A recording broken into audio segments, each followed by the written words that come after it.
Assalamualaikum warahmatullahi wabarakatuh.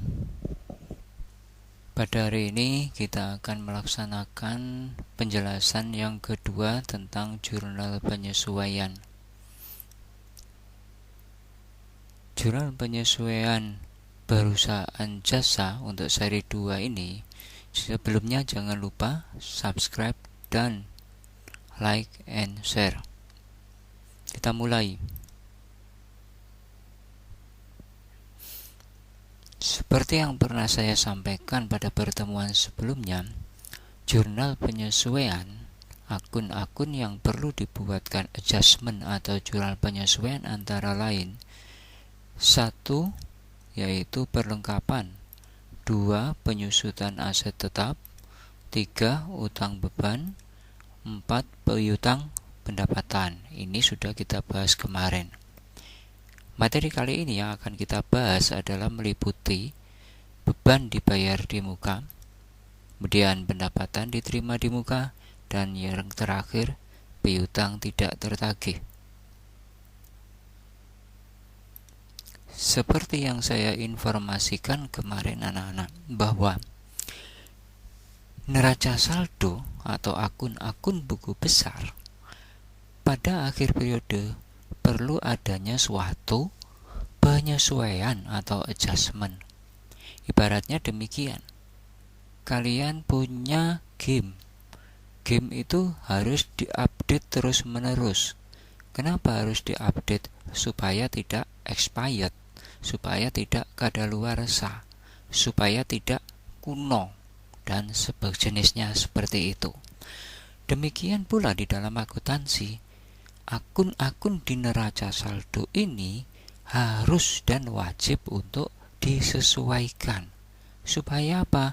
Supaya tidak expired, supaya tidak kadaluarsa, supaya data-data ini menunjukkan keadaan yang sebenarnya. Artinya neraca saldo itu akun-akunnya harus di-update. Oke? Gitu ya. Ada 7 tadi akun-akun yang perlu diupdate. Masih ingat ya? Oke, tentunya masih ingat. Karena materi-materi yang 4 ini adalah sudah kita bahas, maka kita bahas yang berikutnya, yaitu beban dibayar di muka, kemudian pendapatan diterima di muka, dan piutang tidak tertagih. Oke, kita lanjut. Yang kelima, beban dibayar di muka. Apa sih beban yang dibayar di muka itu? Yaitu merupakan transaksi-transaksi yang pada saat terjadinya dicatat sebagai aset, namun akan menjadi beban pada periode akuntansi berikutnya. Tuh. Contoh. Pada tanggal 1 Juli 2019 dibayar sewa toko untuk masa 2 tahun sebesar 4 juta rupiah. Nah,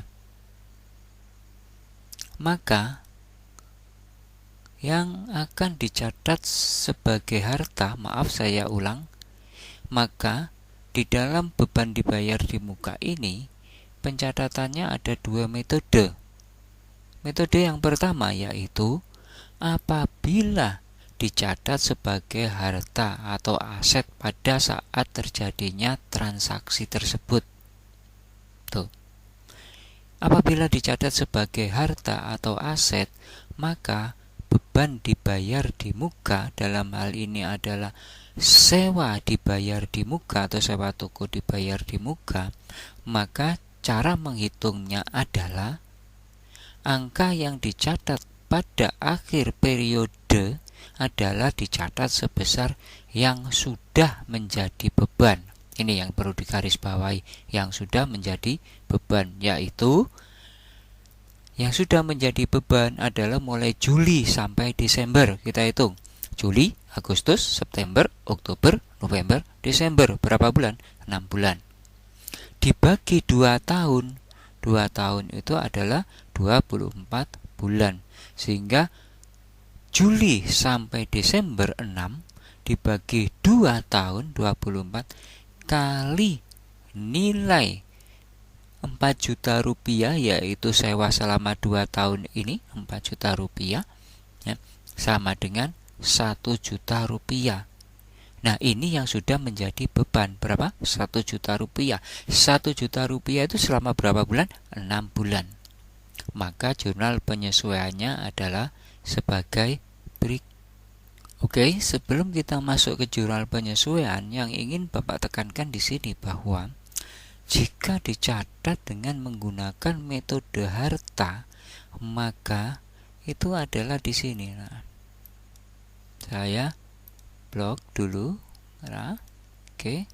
Nah, bahwa sewa dibayar di muka itu merupakan dicatat sebagai metode harta. Cirinya bahwa jika di neraca saldo, ya saya ulang, jika di neraca saldo itu ada kata-kata sewa dibayar di muka atau beban dibayar di muka. Kalau ada kata-kata demikian akunnya di neraca saldo, Bapak dipastikan bahwa ini adalah menggunakan metode harta atau aset. Oke, jelas ya? Oke. Kalau sudah jelas, sekarang kita lanjutkan ke jurnal penyesuaiannya sebagai berikut, yaitu dengan menggunakan metode harta, maka jurnal penyesuaiannya debit beban sewa 1 juta rupiah dan kreditnya sewa dibayar di muka 1 juta rupiah. Itu tadi kalau dicatat sebagai harta.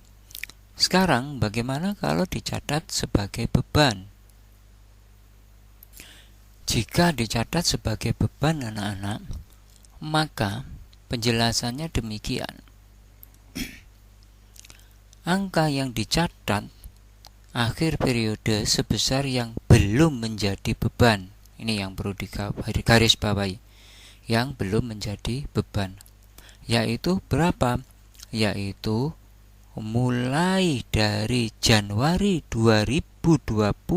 Saya ulang, mulai Januari 2020 sampai dengan 1 Juli 2021. Karena masa waktunya 2 tahun. 1 Juli 2021 itu sama dengan Juni atau 30 Juni 2021. Maka kalau seandainya tadi itu total 2 tahun adalah 24 bulan, sedangkan yang sudah terpakai adalah 6 bulan, maka 24 dikurangi 6 ketemunya 18 bulan. Ini yang dicatat kalau dicatat sebagai metode sebagai beban yang belum menjadi beban. Mudah-mudahan paham. Kita lanjut. 18 adalah yang belum menjadi beban dibagi dengan 2 tahun 24 dikalikan nilai masa 2 tahun sebesar 4 juta sewa toko tersebut, yaitu nilainya sebesar 3 juta. Maka 3 juta inilah yang akan dicatat ke dalam jurnal penyesuaian. Maka jurnal penyesuaiannya adalah sebagai berikut. Sebelum kita buat jurnal penyesuaiannya, alangkah baiknya kita perhatikan dulu. Jika tadi dicatat sebagai harta atau aset metode yang pertama tadi, maka di sini akan muncul di neraca saldo adalah beban dibayar di muka. Dalam hal ini sewa dibayar di muka. Jika menggunakan metode dicatat sebagai beban, maka yang perlu Anda perhatikan itu adalah di sini. Pasti di sini kata-katanya akunnya adalah yaitu beban sewa atau beban titik-titik. Itu.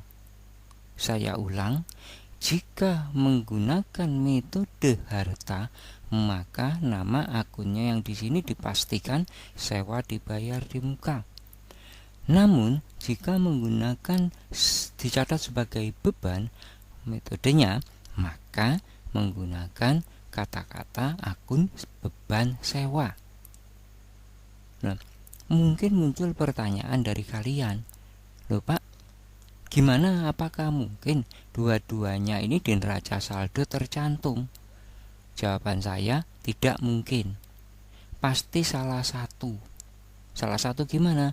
Artinya, kalau kita menggunakan metode harta, maka beban sewa ini tidak ada.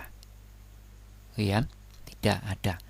Namun, kalau kita menggunakan metode beban, maka sewa dibayar di muka ini tidak ada. Itu dapat dipastikan begitu. Karena ini konsistensi tentang pencatatan akuntansi yang harus konsisten dari awal, dari tahun, hanya satu sistem yang dipakai. Tidak boleh berubah-ubah sistemnya. Kalau berubah sistemnya, cara pencatatannya, maka mempengaruhi terhadap transaksi-transaksi yang lain. Tuh. Nah, sekarang kita lanjutkan jurnal penyesuaiannya dengan apa tadi? Metode beban. Jika menggunakan metode beban, berapa tadi nilainya? 3 juta rupiah. Nah, dengan menggunakan metode beban, maka yang didebit sewa dibayar di muka atau beban dibayar di muka, dan yang dikredit beban sewa. Ini merupakan kebalikan dari metode pertama. Oke.